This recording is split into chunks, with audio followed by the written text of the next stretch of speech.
is that Marvel and Disney, they are doing something very similar with the Fantastic Four, much like what they are doing right now with Ironheart, what they did with Snow White, as well as what they did with the Acolyte series back in June of 2024. And, well, a lot of this has to do with the financial cutbacks and the financial collapse surrounding the Fantastic Four first steps. Marvel thought a high-budget reboot could breathe life into the Fantastic Four, but instead, it's reignited something Disney never expected: the resurgence of the 2005 cast. Jessica Alba, who once carried relentless criticism for her role as Sue Storm, has gone viral for joking that the solution to Marvel's problems is simple: cast me again. But the real stunner is her follow-up. In a private exchange that leaked online, Alba reportedly said of First Steps, "This movie never happened. Please just make it disappear." That's not just shade. That's a direct hit at Marvel Studios, and fans are eating it up. Now here's the update. We've talked before about the mess surrounding First Steps, the endless reshoots, the disjointed third act, and the tone-deaf plotline where Galactus literally demands Sue Storm's fetus to spare Earth. Test audiences hated it. Critics called it soulless. And now the nostalgia factor has flipped completely.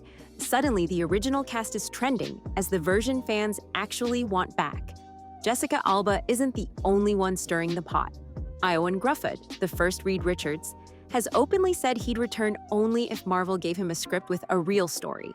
Michael Chiklis has trolled the reboot with a meme of his 2005 thing smashing through a wall, while Chris Evans has stayed noticeably silent on the entire project, a move that says more than words.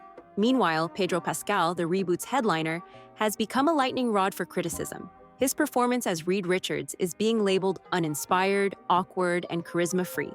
Combine that with awkward press tour moments and fan discomfort, and suddenly the prestige actor looks more like Marvel's biggest liability. The bigger picture? Fans aren't just trashing this film. They're pushing for Marvel to retcon it entirely and restore the old cast through the multiverse. For Disney, this isn't just a creative problem. So these are 6 woke points that are all in this movie, which makes this movie fully woke. It's not just like one thing. They were like, yeah, they did this, but no, it's fully there. It's a brand credibility crisis. And while Jessica Alba's comments lit up the internet, the real firestorm has been aimed at Pedro Pascal. On paper, he was supposed to be Marvel's prestige signing, the Mandalorian star, the Last of Us frontman, the actor with the built-in credibility. But the reality? His Reed Richards has been torn apart by critics and fans alike. The backlash isn't just about performance. According to insiders, Pascal didn't even audition for the role. He was parachuted in by Marvel executives desperate to slap a big name on a film already in trouble. And it shows. Critics describe his version of Reed as lifeless, charisma-free, and painfully disconnected from the rest of the team. One scathing review went as far as to call him the worst casting choice for Reed Richards in Marvel history. That perception only worsened during the press tour. Instead of winning fans over, Pascal became the story for all the wrong reasons. His red carpet presence was described as awkward and overly physical, feeding into a growing narrative that something felt off. And once that narrative attached itself, audiences couldn't separate Pedro Pascal, the celebrity, from Reed Richards, the character. The result? Every scene that was supposed to showcase Marvel's smartest man instead came across as hollow and uncomfortable. Meanwhile, Vanessa Kirby, a genuinely talented actress, was left carrying the emotional weight of the film with no real support from her co-star. Even fans who praised her performance admitted she felt stranded by a weak script and an unconvincing Reed. That lack of balance between leads wasn't just noticeable, it was devastating for a film built around family chemistry. 5th, and ahead of its release date, they've been actually going into a lot of problems between both Marvel Studios and the Walt Disney Company, between the test screenings labeled as lackluster, and the reshoots labeled as problematic. There's been a lot of pushback going against this film as well. There's a lot of Marvel fans that aren't quite fond of the fact that they are using Shala Bal, the female Silver Surfer. And Marvel's gamble has now backfired spectacularly. Instead of elevating the franchise, Pascal's casting has become the lightning rod for why First Steps failed, a decision driven not by story or vision, but by executive panic. But the casting disaster was only the beginning, because when fans actually sat down to watch the film, the story itself left them stunned, and not in a good way. If the casting didn't sink First Steps on its own, the story certainly finished the job. Marvel took what should have been their most iconic family adventure and twisted it into a plotline that critics and fans alike are calling one of the most baffling in MCU history. At the center of the controversy, Galactus. But instead of being written as the universe-devouring Titan fans have waited decades to see, Marvel turned him into a bargaining figure demanding Sue Storm's unborn child in exchange for sparing Earth. Yes, the fate of the planet boiled down to a cosmic villain negotiating for a fetus, a narrative choice so strange it instantly pulled viewers out of the film. What was intended as high drama was mocked online as tone-deaf and unintentionally laughable. And the problems didn't end there. Silver Surfer, reimagined as Shalabal, was given a confusing arc that never found its footing. She shifts allegiances multiple times before being abruptly killed off, a move that critics said felt like a cut subplot from a network TV series rather than the centerpiece of Marvel's Phase 6. Even fans willing to embrace the gender-swapped surfer felt cheated by how little development she received. The pacing only magnified the chaos. Early test screenings reported wild tonal shifts, exposition dumps in place of character growth, and a third act so disjointed it seemed stitched together in a boardroom. Instead of building suspense, the movie leapt from galactic kidnappings to cosmic battles in minutes. So, the question is, can a movie be woke and good? The majority of the time, no. The majority of the time, everything woke turns to shit. So, we'll see. Leaving audiences with whiplash.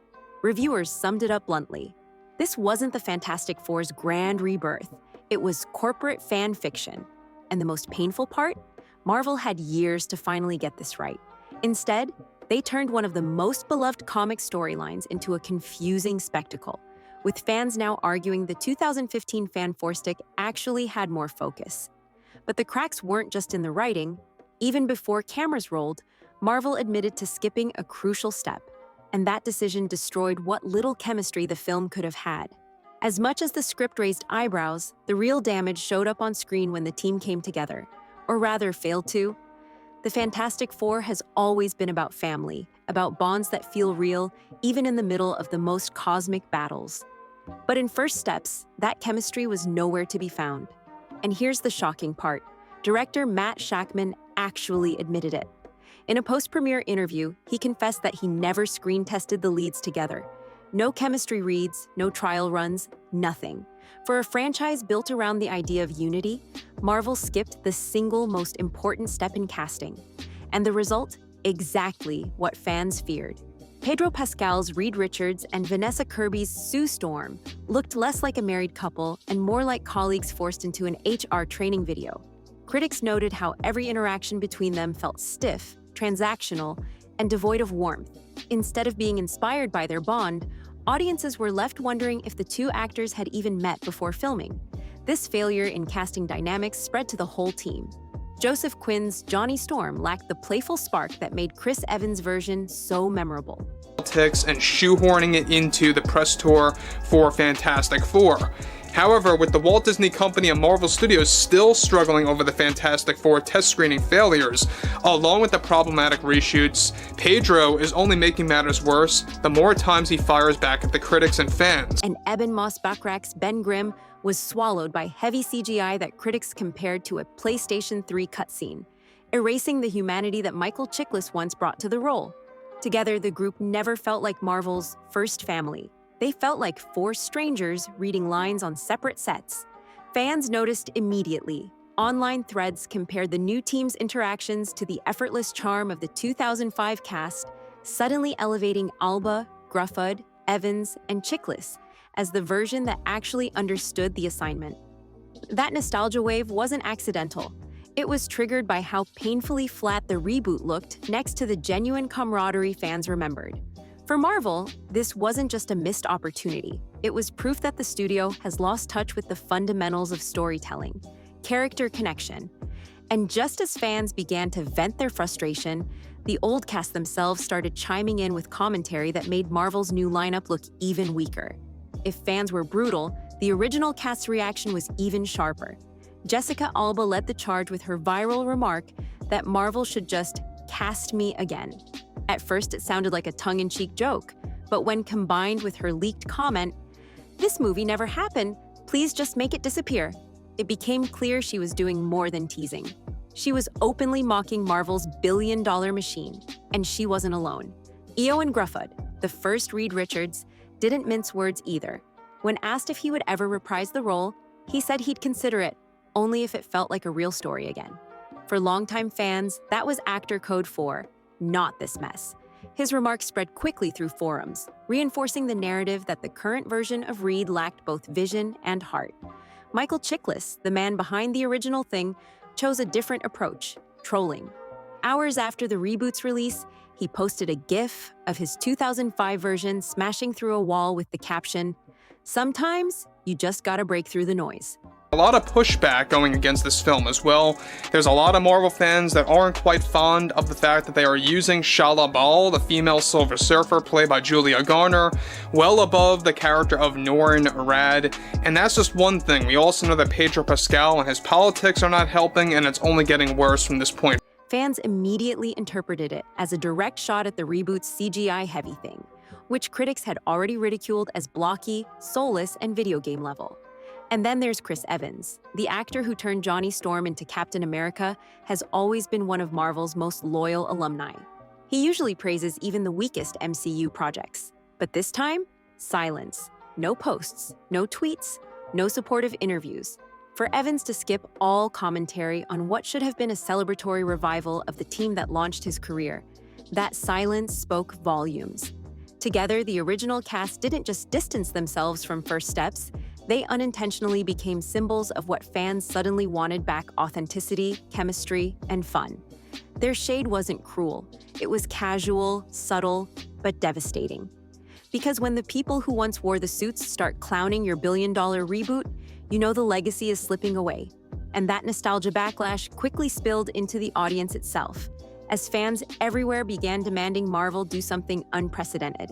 The moment the film hit theaters, it wasn't just critics picking it apart. The fans themselves launched a full-scale revolt. Rotten Tomatoes' audience section filled up within hours with words like lifeless, soulless, and corporate sludge. And these weren't just casual moviegoers. Many of the reviewers identified themselves as longtime Marvel loyalists, the kind who had defended the MCU through weaker outings like Thor, The Dark World. Now, even they admitted, this was the breaking point. Things got uglier at the UK premiere. Reports surfaced of influencers who were actually paid to attend, walking out mid-film. One attendee deleted a post that read, "Felt like watching a PowerPoint presentation on trauma bonding. I left before the planet exploded." That screenshot spread like wildfire, cementing the film's reputation as not just bad, but unwatchable. On Reddit, frustration turned into satire. A viral thread titled, "This movie has the tone of a funeral and the depth of a TikTok recap," earned tens of thousands of upvotes. The comments section became a live roast, with fans joking that even the infamous 2015 fan forced it. With Pedro Pascal making some of the worst decisions during the press tour for Fantastic Four, one major development going on now involves how he yet again attacked fans and said some of the most offensive things yet toward Marvel fans that is already creating a division ahead of the release on July 25th. Pedro delivered the following. Had more heart. Twitter, or X, wasn't any kinder. Hashtags like #recast Jessica and #restore 2005 cast trended within days, fueled by Alba's comments and the nostalgia wave for the old films. Even YouTube piled on. Reviewers with millions of subscribers described the film as Marvel's worst reboot yet, with some calling it corporate fanfiction designed by committee. Others mocked the fact that Reed's stretching powers were barely shown, suggesting Marvel was too embarrassed by the CGI to feature them. For Marvel, this was more than just bad press. This was a credibility crisis. The studio that once set the gold standard for superhero cinema was now being laughed at by the very fan base that built its empire. And while the audience backlash was brutal, things behind the scenes were even worse. Because inside Marvel, executives weren't just embarrassed, they were panicking. When the reviews and box office projections started rolling in, Marvel's response wasn't denial, it was panic. Within just 72 hours of release, reports surfaced that executives were already discussing ways to erase first steps from continuity. The strategy? A soft reboot through the multiverse, writing the film off as an alternate universe detour that could be quietly buried before Phase 6 gained momentum. This wasn't speculation. Industry insiders confirmed that Marvel had filmed 3 different endings for First Steps, a sign of just how unsure the studio was about its own product. One cut allegedly killed the entire team in a multiverse collapse, clearing the deck for recasting. Another ended with Sue giving birth to Franklin Richards, glowing like a cosmic messiah. Both versions were rejected by test audiences. The compromise we got in theaters, a half-baked resurrection of Sue and Galactus teleported away off-screen, felt less like a climax and more like executive duct tape holding the movie together. And the blame game started fast. For years, Kevin Feige was untouchable, the architect of the Infinity Saga. But after Eternals, The Marvels, Thunderbolts, and now First Steps, critics and even Disney brass are openly questioning whether Feige has lost his edge. One insider described Marvel's current process as rushed scripts, desperate casting, and second-rate directors propped up by CGI. They're just really beginning to actually have a lot of Marvel fatigue and Pedro Pascal fatigue. That is very much real. And like I said earlier, his politics, his overall view on activism, it is not helping at all in the least when it comes down to Marvel and Disney. And the fact that Marvel and Disney allows him to go on that train wreck of viewing, of course, or spewing his politics into the public eye, it goes to show you that they really don't care at all. Bob Iger himself reportedly held a private meeting demanding a back-to-basics overhaul for Phase 6. That included slowing down production, cutting unnecessary spin-offs, and, most tellingly, re-evaluating Pedro Pascal's place in the MCU. Once considered Marvel's prestige centerpiece, Pascal is now being seen as a liability, with executives unsure if audiences will accept him in future crossover projects. Even Vanessa Kirby, praised for her performance, may be sidelined because her character arc was mangled beyond repair in post-production. Marvel isn't just facing a bad movie, it's facing a franchise-level trust collapse. And as the studio scrambles behind the curtain, fans are left asking a bigger question. If Marvel can't get its first family right, what does that say about the MCU's future? What makes Fantastic Four, First Steps, so devastating for Marvel isn't just that it failed. Marvel has had misfires before: Thor, The Dark World, Incredible Hulk, even Fan 4-Stick. The difference this time is trust. Fans no longer believe the studio knows what it's doing, and that loss of faith is far more dangerous than a single box office flop. The signs were there long before this. Eternals was called messy, The Marvels underperformed, Quantumania was mocked for weak writing, and Thunderbolts barely made a dent in fan enthusiasm. Each time, fans gave Marvel another chance, hoping the next project would deliver the same magic that defined the Infinity Saga. But with First Steps, it feels like that patience has run out. Instead of awe and wonder, audiences walked away describing the film as soulless corporate fan fiction. Instead of iconic moments, they got bizarre story beats about Galactus bargaining for a child.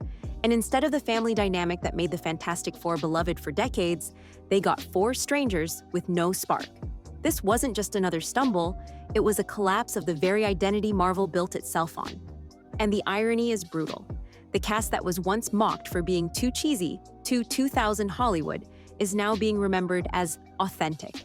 Jessica Alba, Ioan Gruffudd, Michael Chiklis, and Chris Evans are suddenly the gold standard because, for all their flaws, their films had one thing the MCU's latest effort lacked: heart. Disney knows it too. Behind closed doors, executives are already strategizing how to undo the damage, whether through a multiverse retcon or a hard reboot. But the fact that fans are even asking Marvel to erase an entire $250 million project from continuity shows just how far the brand has fallen. So the real question isn't whether Marvel can fix the Fantastic Four. It's whether Marvel can fix itself. Because if the studio that once turned comic book movies into global events can no longer deliver even basic superhero fun, then Jessica Alba's words may prove prophetic. Maybe this movie really should just disappear,